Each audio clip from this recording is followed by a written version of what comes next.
Episode 7 market की छत और फर्श, सपोर्ट एंड रेजिस्टेंस का जादुई खेल। दोस्तों, मान लीजिए आप एक कमरे में हो और एक बॉल उछाल रहे हो। जब बॉल ज़मीन में फेंकते हो तो ज़मीन से टकराकर ऊपर जाती है, और जब हम बॉल ऊपर फेंकते हैं तो वो छत से टकराकर नीचे आती है। स्टॉक मार्केट बिल्कुल इसी बॉल की तरह है। मार्केट में भी एक ऐसा फर्श होता है जहां से गिरता हुआ शेयर फिर से उठता है, इसे हम सपोर्ट कहते हैं। और एक छत होती है जहां से शेयर टकरा कर नीचे गिरता है, इसे हम रेजिस्टेंस कहते हैं। आज मनी मैनिफेस्टो के डे 7 में हम मार्केट के इसी फ्लोर और सीलिंग को डिकोड करेंगे ताकि आप गलत जगह एंट्री लेने से बच सकें। अब हम इस चार्ट के थ्रू सपोर्ट और रेजिस्टेंस लाइन समझते हैं। ये मार्केट की छत है और ये मार्केट के फर्श है। यहाँ पर आपको प्राइस गिरते हुए दिखाई दे रहा है, तो ये यहाँ पे एक सपोर्ट लेवल तक गिरा। यहाँ से मार्केट ने फिर उछाल लिए, तो देखो ये रेजिस्टेंस लाइन तक ऊपर जाता हुआ दिखाई दे रहा है। फिर ये रेजिस्टेंस लाइन को ब्रेक नहीं कर पा रहा है, फिर वहाँ से हमें नीचे आता हुआ दिखाई दे रहा है। इस तरह हम सपोर्ट और रेजिस्टेंस लाइन को पढ़ते हैं। सबसे पहले बात करते हैं सपोर्ट की। सपोर्ट वो प्राइस लेवल है जहां पे डिमांड बहुत ज़्यादा होती है। सोचिए, रिलायंस का शेयर अगर गिरते गिरते 1000 पर आ जाए तो लोग कहेंगे कि अरे वाह, ये शेयर तो बहुत सस्ता मिल रहा है, और यहाँ पे बाइंग स्टार्ट हो जाएगी, तो लोग इसे नीचे नहीं गिरने देंगे। इसे ही हम सपोर्ट लेवल कहते हैं। प्रो टिप, सपोर्ट टूटने का मतलब है खतरा। अगर शेयर फर्श तोड़कर बेसमेंट में चला जाए तो भारी गिरावट आ सकती है। तो अब देखते हैं रेजिस्टेंस यानी रुकावट।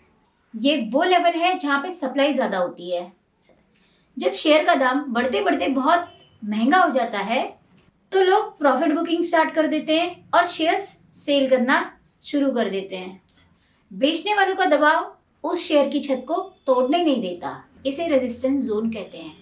अब प्रो टिप, अगर शेयर अपने रेजिस्टेंस को ब्रेक करके ऊपर निकल जाए तो इसे ब्रेकआउट कहते हैं। ये शेयर खरीदने का सबसे अच्छा मौका होता है। नए ट्रेडर्स एक बहुत बड़ी गलती करते हैं, वो चार्ट पर एक सिर्फ पतली लाइन खींच देते हैं। याद रखिए, मार्केट कोई रोबोट नहीं है जो 100 रुपए से ही पलटेगा। ये 98 से भी पलट सकता है, 102 रुपए से भी पलट सकता है। इसीलिए हमेशा एक जोन बनाए रखें, इसे हम एरिया ऑफ इंटरेस्ट कहते हैं। मार्केट में एक जादू होता है, जब कोई शेयर रेजिस्टेंस को तोड़ देता है तो वही पुरानी छत उसके भविष्य के लिए एक नया सपोर्ट लेवल बन जाती है। इसे चेंज ऑफ पोलैरिटी कहते हैं। मतलब कल तक जो दुश्मन रेजिस्टेंस था, आज वो दोस्त सपोर्ट बन चुका है। आइए अब इसे हम लाइव चार्ट पर ड्रॉ करना सीखते हैं। चार्ट को थोड़ा जूम करें,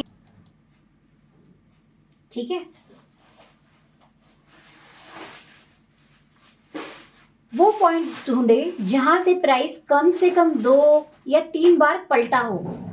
वी शेप या ए शेप दिखता है। यहाँ पे देखो, आपको एक प्राइस ऊपर से नीचे आती हुई दिखाई दे रही है, फिर ये ऊपर गई है तो आपको ये वी शेप दिखाई दे रहा होगा, फिर यहाँ से डाउन हुई है, तो आपको यहाँ पे प्राइस 2 बार ऊपर से पलटती हुई दिखाई दे रही है।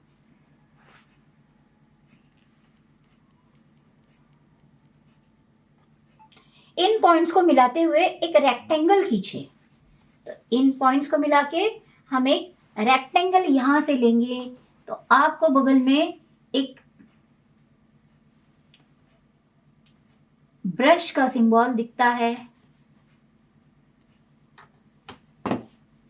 तो हम बगल में